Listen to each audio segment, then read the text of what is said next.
Vou te falar o que o Cirque du Soleil tem a ver com a minha vida. Fica aí que eu vou te falar o que o Cirque du Soleil tem a ver com a minha vida. As pessoas muitas vezes falam assim, Wendel, eu não tô conseguindo fazer o básico e você vem me falar de vida épica, vida incrível, porque eu acredito nisso. Lá atrás, alguns anos atrás, eu cheguei para dar um treinamento na Unimed. Naquela época, eu tinha um Uno muito ferrado, um Uno muito velhinho. Eu não sei se alguém já teve um Uno aí, foi meu primeiro carro. Só que foi uma alegria quando eu comprei aquele Uno, porque eu deixei de andar de ônibus para andar carro. Isso é incrível. Eu lembro até que a primeira vez que eu fui, que eu sabia que eu tinha dado certa compra desse Uno usado, e aí no outro dia eu ia pegar esse Uno, e aquele era o último ônibus que eu estava pegando na minha vida, né, teoricamente, naquele momento, para pegar o meu carro, e eu corri atrás daquele ônibus que ele estava saindo, eu corri feliz, eu corri sorrindo atrás daquele ônibus. Nossa, eu não esqueço disso. Porque eu tava feliz de correr, porque eu sabia, é a última vez, né? Entrei naquele Uno no outro dia e tal, foi incrível. Eu tinha feito um passo bem agressivo para poder comprar esse carro na época, né? E aí um motoqueiro passou e quebrou o retrovisor do carro. Por acidente, não foi de propósito. Ele quebrou, ele até desequilibrou na frente, pediu desculpa, foi embora. E eu sei que na época aquele retrovisor custava assim,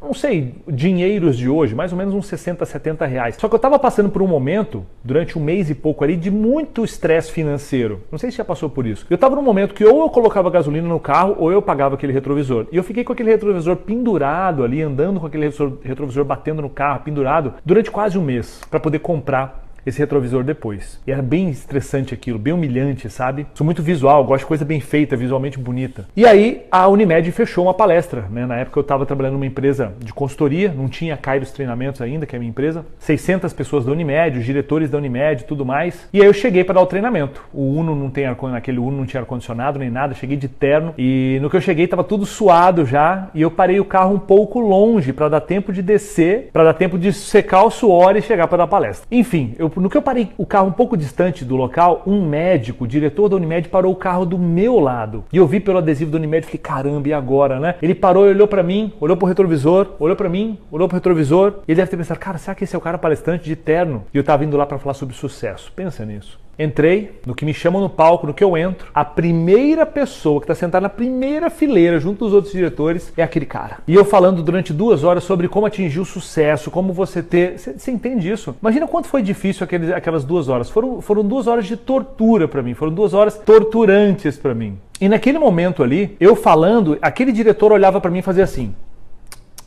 Nunca, não é possível, você é o cara do Uno, não, né? Só que eu acreditava no que eu estava dizendo de tamanha forma, eu acreditava que eu estava construindo o meu sucesso financeiro, meu sucesso familiar, meu sucesso em relação à saúde, eu acreditava naquilo. Só que eu ainda não tinha naquele momento tudo o que eu estava passando ali. Eu não estava dizendo que eu tinha coisas que eu não tinha, não era isso. Eu estava falando sobre dar o máximo, eu estava falando sobre estratégias e tudo mais. Só que quando a palestra terminou, eu estava me sentindo muito mal por conta do julgamento dele. Fiquei me sentindo mal mesmo. E eu fui embora. E naquela época, eu passava um trecho de um vídeo do Cirque du Soleil, que eu não sei que espetáculo era aquele, eu passava só um trecho de 3 minutos para explicar, para contextualizar o que eu estava tentando dizer naquela palestra. E eu via aquele vídeo e me sensibilizava muito. Presta atenção nisso. 2 anos depois daquela situação, só 2 anos depois, eu estava pegando um voo para ir para Los Angeles, férias. Algo que era impossível para mim. Cheguei em Los Angeles, eu aluguei o melhor carro que tinha, um carro esportivo incrível, que era o meu sonho. Entrei naquele carro e saí em direção a Las Vegas. Você entende isso? Cheguei lá, fiquei na melhor suíte possível, no MGM, um hotel fantástico, gigantesco, incrível, tem muitas lutas do UFC lá. E chegando lá, eu vi 2 espetáculos do Cirque du Soleil. E quando eu comprei o ticket, era um sonho e tudo mais, eu entrei naquele lugar, né, naquele teatro lá incrível, e eu sentei lá na melhor área, né, no ingresso, o ticket mais caro ali na melhor área, porque eu queria ter uma experiência. No que eu tô ali, né, todo pronto para começar o espetáculo, os bailarinos, os atletas, enfim, começam a chegar. E eles começam a montar, ali na minha frente, fazer aquelas coisas todas na frente de todas as pessoas do show, não era só para mim, né? Eles começam a montar exatamente o mesmo espetáculo que eu passava no vídeo na situação da Unimed. Exatamente o mesmo espetáculo. Eu estava vendo ao vivo aquilo que eu passei em vídeos durante anos para as pessoas. Eu estava vendo ao vivo aquilo ali. Quando eu vi aquilo, eu comecei a chorar, mas eu comecei a chorar muito, Aquele trecho do espetáculo devia ter uns 8 minutos mais ou menos, o espetáculo tinha mais ou menos 1h30, mas foram assim, sei lá, aqueles 8 minutos eu vi chorando e quando terminou acho que eu fiquei mais uma meia hora chorando ainda e tudo mais, de não acreditar que eu estava ali, de como a vida, ela te prega peças. A impressão que eu tenho é que quando Deus faz esse tipo de coisa, sabe, a impressão que eu tenho é que Ele tá lá em cima dando uma risadinha assim, olhando, viu? Foi por isso que você passou por tudo aquilo. Sabe, e eu arrepio quando eu falo disso, nossa. E quando eu vejo pessoas que ficam pensando assim, poxa, como que eu vou fazer para construir uma vida incrível, sabe? Acreditem em mim. Você precisa parar de procrastinar as coisas que você tem feito na sua vida. Você precisa parar. Enquanto eu ficava me concentrando em coisas que não geravam resultado, era esse o resultado que eu tinha. Eu não estou dizendo que você tem que ir, sabe? Porque você tem que ir. Eu só quero que você olhe para dentro e pare de procrastinar. Pare de empurrar com a barriga as coisas que você faz. Porque senão você não vai conseguir mudar a sua vida. Não vai conseguir mudar a sua vida.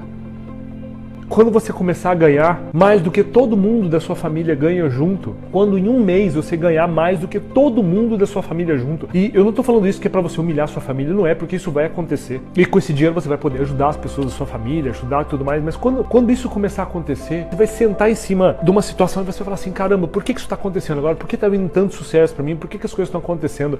E você vai descobrir que foi porque você parou de procrastinar. Você parou de procrastinar.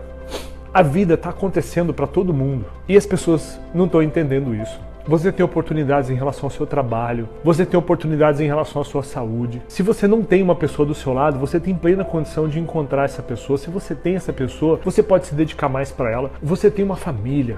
Você pode cuidar melhor das suas finanças, você pode se tornar uma pessoa foda na sua carreira. Quando eu vejo pessoas que têm potencial, mas não performam, eu fico louco. Porque a maior parte da minha vida, eu fui alguém assim, sabe?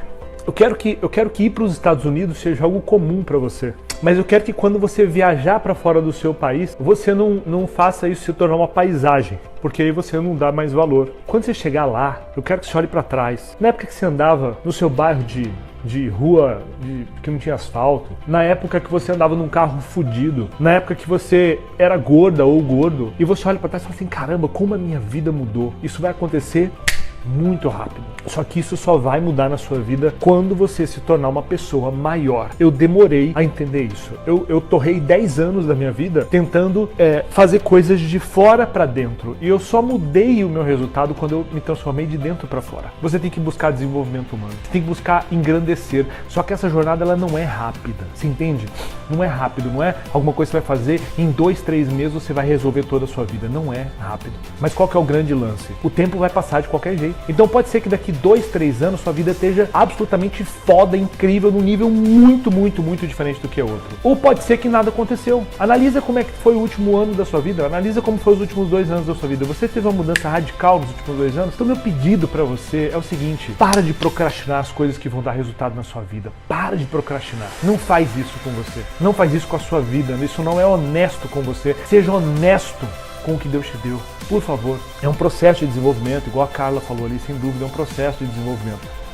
Então o Método Cronos é isso, é um curso online que já está prontinho, gravado para você assistir no seu ritmo. É um curso que resolve o quê? Produtividade para construir uma vida épica. É resolver procrastinação, falta de foco. E você sabe que você está precisando disso. Você não precisa de mais motivação, você precisa de disciplina. Eu bato duro nisso a minha vida toda.